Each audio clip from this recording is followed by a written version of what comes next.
Alright guys, today we've got a 2014 Ford Taurus 3.5 liter. This car was in an accident. Ever since it's been in an accident, client says it's got a check engine light on. So that's what we're here to look at. Let's get into it.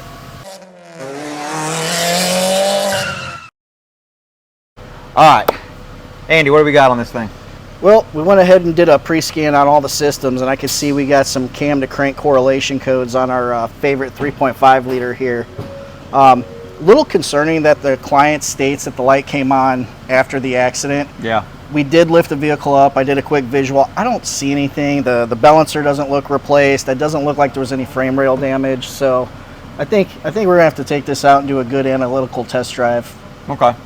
So I think a good plan of action here, just because we've got cam crank correlation and we don't see any kind of visual defects under the hood.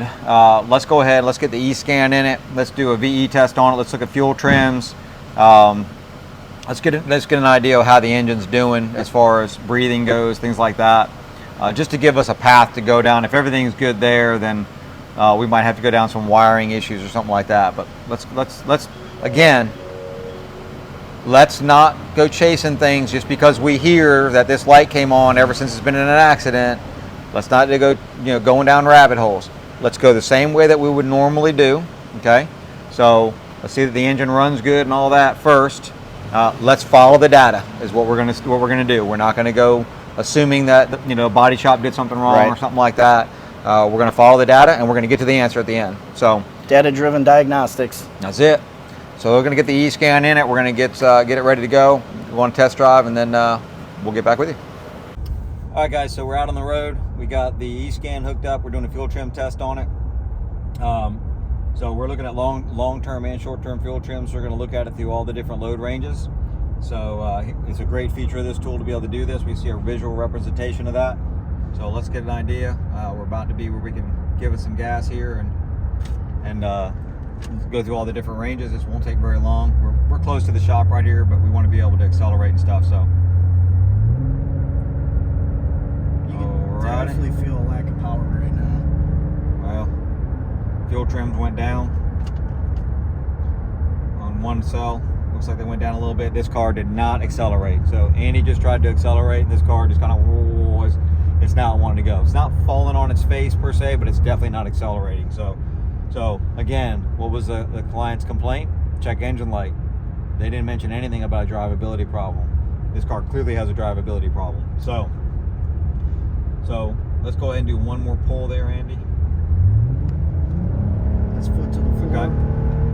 So that's foot to the floor there. So we see we got a little bit of here in the middle that could have been something weird. Maybe we can try to get that one more time. Just that middle part of it, Andy. Just take a quick look where we're at there, right there. Yeah, that's coming.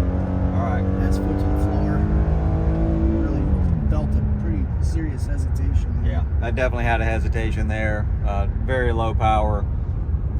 We're seeing a couple, if you want to come in here a little bit, we're seeing a couple fuel trim cells that are off. But you know what? Overall, they're looking pretty decent. They're, it's correcting a little bit, taking a little bit of fuel away, but it's not horrible.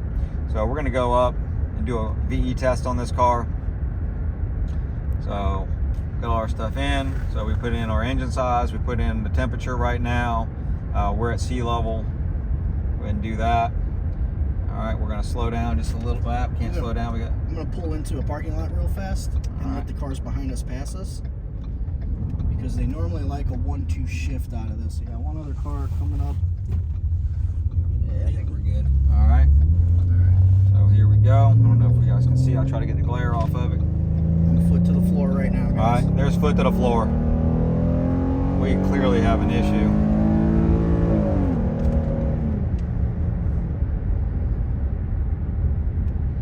See if we can't hold that. There we go. All right, so we can see this car is not breathing.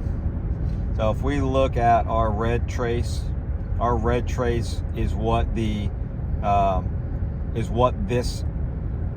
tool is saying that the mass airflow sensor should have been reading. So we should have gone up to 240 grams a second, and you can see that at peak we were at 185 grams per second. You can do this test with any scan tool. you can do it in generic on any scan tool. You don't need to buy something special to do this with. This is just such an easy way to do this. We can go down the road and we can determine if the mass airflow sensor is an issue, exhaust is backed, is blocked is an issue. Right off the bat, we know really quickly by just looking at these patterns which direction we need to go in. So right now we know that fuel trims are good. They're not correcting for anything. So that would lead me to believe the mass airflow sensor is probably fine. I don't think it's a bad mass airflow sensor, or we'd be getting some fuel trim corrections. We've got a breathing issue here. So this vehicle is definitely not able to breathe like it needs to. So, it's been in an accident, right? I don't think we've already done a visual inspection. We don't see anything crushed. We don't see any pipes crushed or anything like that. So, but we definitely have a breathing issue. So, and we've got cam crank correlation codes. So I think the thing to do now would be get back to the shop and do, what do you think, Andy? Do a in-cylinder pressure transducer, and also let's cam crank correlation. Yeah, in-cylinder would be my first go-to just because it's the easiest to do on this vehicle. Yeah, we can prove a lot of stuff out with that, with the cam crank correlation. So I think that's probably the best way to go with it. So we're going to go back to the shop. We're going to get some, we're going to get the in-cylinder pressure transducer waveform up. We're going to get cam crank correlation up. Let's just look at that because we got codes for that. And then again, this car was in an accident. Supposedly this didn't happen until it was in the accident, but we're not going to get caught up in that. We're gonna look at the data. The data right now is we've got cam crank correlation codes. Okay, I mean those mean something. So we've got those codes and we've got a breathing issue. So we're gonna go back to the shop and let's get some more data. Let's get the next step in our process. Let's get that information and then we'll be able to make a determination from there. So we'll see you back at the shop. All right, we're back from our test drive. Remember, this vehicle has got low power and we've got what the VE indicates some breathing problems. So first thing we did, we just wanted to check cam timing. And so we went in because we do have the codes for cam crank correlation. So a quick, easy way to do that for us, especially on this engine where it's pretty easy to get to everything, is to do an in-cylinder pressure transducer. So that's what we did. So let's come over here. So we've already got the pattern pulled up, and on first blush, I will tell you, we don't see anything really wrong with this. Don't worry about this spike right here, this yellow spike. That's the ignition. I'm not really worried about that in this waveform.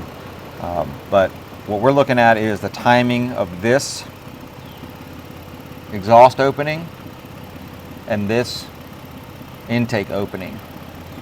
And it looks to be pretty close to okay. And nothing that would be glaringly obvious right here. Now the problem is, rule of thumb is that the bottom dead center mark would come through the ramp somewhere between right at the tip of the top of the ramp and right down here towards the bottom. And we're in that range. Now the problem with that is that's rule of thumb. So, do we know 100% that this is not off? No. If it was way off, then yeah, we could say yes, it's off and we're done. But this one is too close to call at this point. There's unfortunately no spec. Andy and I looked up tried to look up valve timing spec. I think we looked in all of them. We looked at All Data, Mitchell, Motologic. Nobody has the actual cam card stored on their information. We did a Google search too. Can't find anything. So, yeah. So since that information isn't available, we're going to go with right now. This is not definitive. So we're going to move to a different test. So right now, what we've got is we've gone ahead and hooked up our scope leads to crankshaft sensor and cam sensors on all four cams. Is that correct, Andy? All four, correct. Okay, so we've got our crank sensor and all four cam sensors hooked up here. So we're at the ECM, obviously the easiest place for us to get it. So we're going to get that pattern pulled up. We're going to come back to this in just a little bit. And we're going to show you something that we found. Okay, everybody, we're back. We've got we had a little technical difficulty, but we're good now. We wanted to just make sure we had all the signals up where everybody could see it and look at them nice and clean. So what we've got here is all of our camshafts and our crankshaft signal. Okay, now we need to look at the correlation between the camshaft signals and the crankshaft signal. So what you want to do is come over here. Let's pick this guy right here, and we're going to count how many teeth over, or how many strikes over, that we're going to pick up this one first. So it's 1, 2, 3, 4, 5, 6, 7, brings us right here. Okay, so now we need a known good. So luckily we were able to get Jeff at ATS. He really helped us out and got us a known good on this one. So here's our known good, and the green, unfortunately we didn't have the same colors, but the green here is our white here. Is that correct, Andy? Yes, sir. So our green and our white are the same. And so the only two that are swapped, I think, is this white is blue. Is that correct? Correct. Okay. So now let's look at this known good. So again, let's do this again. 1, 2, 3, 4, 5, 6, 7. Okay. Now let's come here. 1, 2, 3, 4 and a half. So we're off by, is that 2.5? 2.5 teeth on that one. So remember when we were over. Yeah, if you do the math on this, this is a 36 count crankshaft sensor. You got 35 minus 1. So when you do the math comes out to about 10 degrees per hump on the crankshaft. So with us being 2.5, that's going to put us right around the 22 to 25 degree shift that we actually see on the scan tool. So now if we go back over to the scan tool real quick, because we've got the car running, we're off 23 degrees, 20 degrees, 19, 20, 20, 24. So we are off that much. Let's check the other ones just to be sure. So if we want to go in, when we go, let's look at another easy one. Let's look at this guy. So this is 1, 2, 3, 4, 5, 6. 1, 2, 3, 4, 5, 6, 7, 8 and a half ish.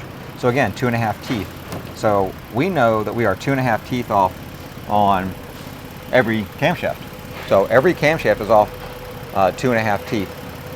So what we know now, what that leads us to is that the crankshaft has got a problem. So the crankshaft gear either jumped on the crankshaft gear, or the crankshaft pin is damaged in some way.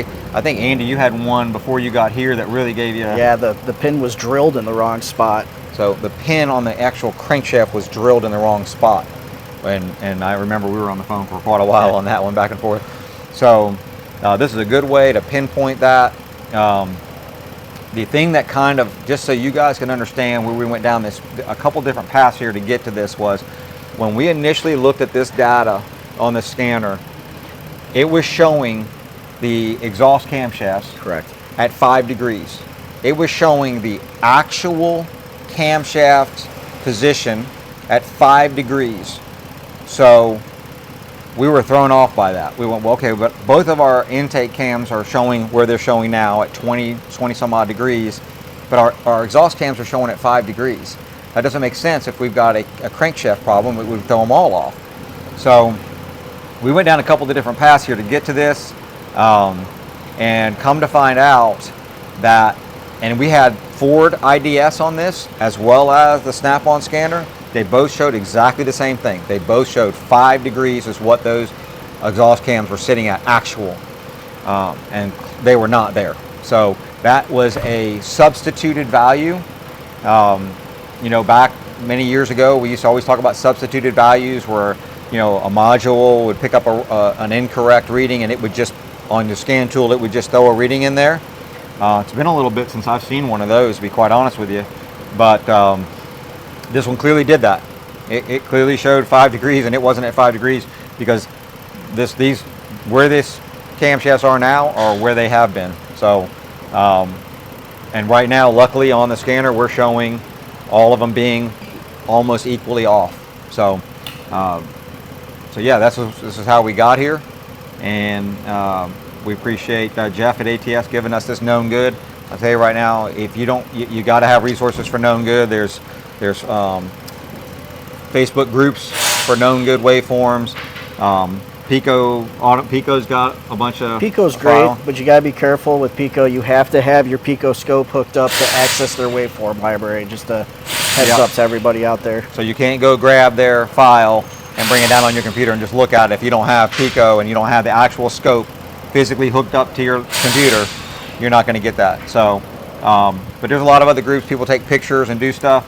So we want to go back now that we know that our crankshaft is off by, a tooth or two, something. So it's off a bit because it's causing the camshafts to be off by 2.5 teeth. Now let's go back to our in-cylinder pressure transducer and let's look at that waveform again, and let's analyze that a little bit. Come on back in. So, all right. Actually, you have it on there. You just got to turn channel 1 out. Oh, I do have it on here. Okay. Here we go. So I'm going to turn all the other ones off. Just have the in-cylinder.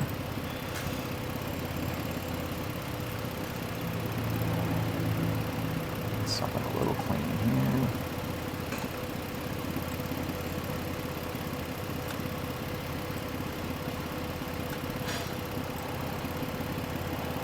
Okay, so we got this. Get just a little bit over here where we can see it. I'm going to get the cursors. Pull this over.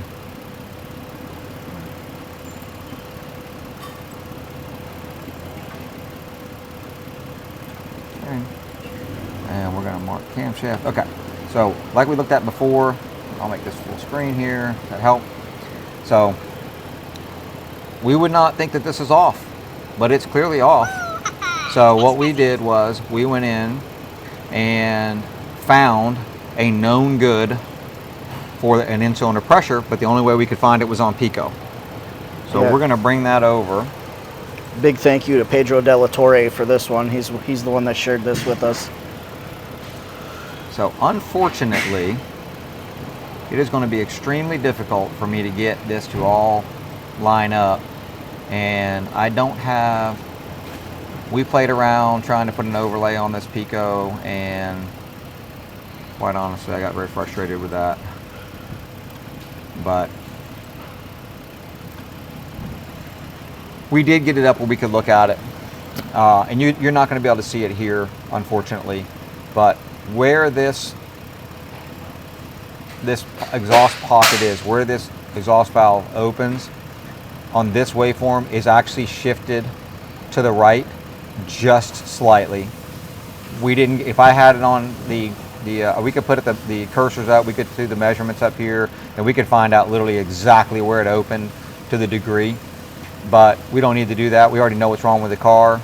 But this one is shifted over to the right, a few degrees, which would then bring this over a little bit. So now we know on this engine that this timing of this one should be actually over here just a little bit. So again, great to have resources, great to have people that you can pick up the phone and call for waveforms and things like that, because none of us can know every single waveform on every single car. It's just not possible. So we appreciate everybody that shares, because everybody takes time to do that. We appreciate everybody that shares that. So and we're willing to share that too. So if anybody needs anything, and you need a waveform or something, throw it in the comments or message us or whatever, and we'll do everything we possibly can to get you some help. So again, this one is going to need a timing is disassembled, and hopefully not have the crank gear see what's drilled wrong. But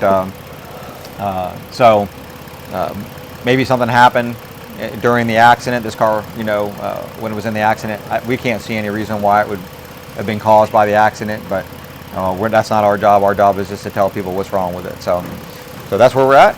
And got anything else you want to add to it? I do want to talk about the piercing probes here really quickly. Okay. We've had a lot of comments on our TikTok page and on the YouTube channel here, and we catch a little bit of hate once in a while about using piercing probes. Now, in this particular case here, most of these wires are right next to each other in the connector. Trying to get back probes into here is next to impossible. The other issue we're starting to see a lot of is the smaller terminals coming into play. Your micro 58s, I believe, is the size now, and smaller. And when you're trying to back probe into the back of one of them, it makes it very difficult. If you guys look right here, I mean, right here is one of the itty bitty guys GM is running right now, and I cannot, in good conscience, get a good back probe in there and just touch this particular pin. So what we do in that case is I use my piercing probes. On this one, I use the ones from AESWave, and once we're done here, the professor's going to show you real quick. I'm just going to take this guy off. Now, a tidbit of advice here. When I put these in, what I always do is I have the lab scope on, and I grab, and as I start piercing, I'm watching my lab scope. The absolute second I actually get a waveform, I stop. The goal here is not to go through and start cracking the wire, pinching all the wiring through. You want to get just enough that the waveform shows up on the lab scope. And then when you're done, Professor over here has got my preferred method of repair, which just so happens to be clear nail polish. I would normally put my little glasses on over here. Tell me if I'm not in the right spot. That's it right here, correct? Yep. Right, so I'm just going to do that. And we'll give that just a minute. And then once it dries for just a minute, we'll do another coating on it. I think Andy's point about I think a lot of times when people say, oh gosh, you know, you're piercing a wire, you're destroying the wire. Can it be destroyed piercing it? Absolutely. You know, if you got somebody that goes in there and they just crank that thing down and they're just pushing that piercer all the way through the wire out the other side, yeah, you're going to cause damage. All we're trying to do is just get a signal out of the wire. You know, we're just trying to touch that, you know, get through the insulation, just touch the wire. If we're very careful, we can do that. Do we want to back probe? Sure. If we can back probe and we can back probe safely and quickly, then we're going to back probe 100%. But I'm not going to spend, you know, 45 minutes trying to back probe wires when I can spend 5 minutes doing this, get a signal, get what I need to do, get in, get out, and then I'm doing everything. You know, I'll come back in, it's already dry, put another coating on it. I don't have to go to the back side because we didn't go to the back side. And then we're done. There's nothing's going to happen to that. It's sealed. I've had people say, oh, that's got acetone in it, and you know, I've been doing this for, I will tell you right now, I can't tell you when I started this, 25 years ago maybe, and I've never seen an issue. Now, you know, I live in, you know, we're here in South Georgia, so we've got humidity, but we don't have salt and things like that. Andy's from up in Indiana, Chicago, you know, area, and yeah, you do have salt and all that? Yeah, and this was how I fixed every wire I ever pierced for the last 15, 20 years myself. I've never had to come back with a wire being corroded making this type of repair. And I'll be honest, I prefer to use the clear nail polish over liquid tape. Liquid tape can get a little bit thin and get everywhere. It's really messy. So that's my preferred method, as is the professor's. So we'll stick to what works for us for right now. All right. So we appreciate everybody watching the video, and hopefully it was helpful. And you know, thanks a lot. Right. Ready? I'm right here. It took Andrew 6 tries to do this. I forget which video Sherwood and I were doing last week, and we kept laughing. All right, ready? Ready? Okay. All right. All right, guys, thanks for watching the video. We really appreciate it. If you liked it, it was helpful, give us a thumbs up, hit that subscribe button. Don't forget to hit the bell, too, to get a notification. And leave us a comment below. We really love reading the comments, and we will respond to as many as we possibly can. Let us know what you want to see down there. We appreciate it. We'll see you in the next one. So close. So close. So close. Just roll it. Just let your dad do that one. It was so close, though. I want you